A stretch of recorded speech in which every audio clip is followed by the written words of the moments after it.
Salam alaikum la famille, salam alaikum les amis, bonjour à tous les supporters du football propre, honnête, sans magouille et sans mascarade bien sûr. Bon les amis, la FIFA a décidé de retirer à l'Indonésie l'organisation de la Coupe du Monde des moins de 20 ans de football, qui devait se dérouler du 20 mai au 11 juin. Pourquoi la FIFA a pris une telle décision? Tout simplement parce que l'Indonésie a refusé d'accueillir sur son territoire, sur son sol, l'entité sioniste, qui pour elle est un pays de voyous, est un pays de voleurs, est un pays terroriste. C'est la politique indonésienne, c'est comme ça chez eux, c'est comme ça qu'ils voient l'entité sioniste. Ils sont pro-palestiniens et ils ont toujours été pro-palestiniens. De l'autre côté, la FIFA, qui prône des règles sur la non-gérance entre la politique et le football, encore une fois, elle vient prendre une décision radicale sur fond de politique, comme elle l'a fait avec la Russie avant la Coupe du Monde. C'est-à-dire que l'entité sioniste, il se permet de violer les règles internationaux aux yeux du monde entier, personne bouge, mais on accuse la Russie de violer les règles internationaux aux yeux du monde entier, et là tout le monde bouge, tout le monde monte au créneau.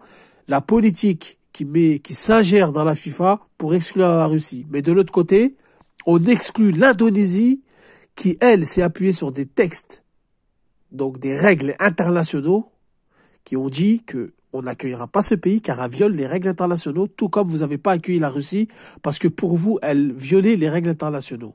Mais là, la FIFA, par contre, comme elle est gérée par un gros lobby puissant, a décidé de boycotter l'Indonésie plutôt que l'entité sioniste.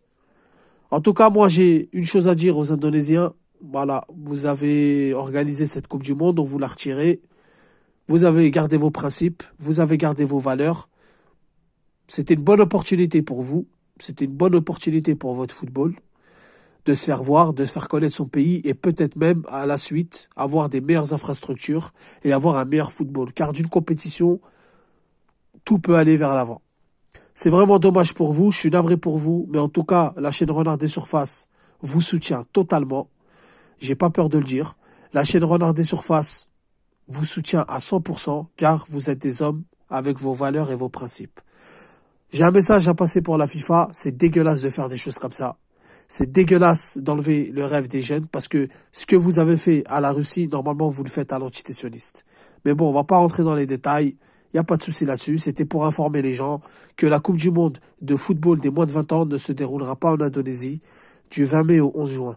La FIFA a fait comme un appel d'offres, elle a demandé à des pays qui veulent bien l'organiser, qui se portent candidats. Elle va recevoir des candidatures et elle va prendre la décision avant la date butoir. Donc voilà les amis, vous me dites ce que vous en pensez en commentaire. Vous me dites ce que vous en pensez dans l'espace commentaire. Mettez des pouces, mettez des likes, partagez la chaîne un maximum. On est là et on sera toujours là. Sur ce, je vous dis salam alaikum, que la paix soit sur vous.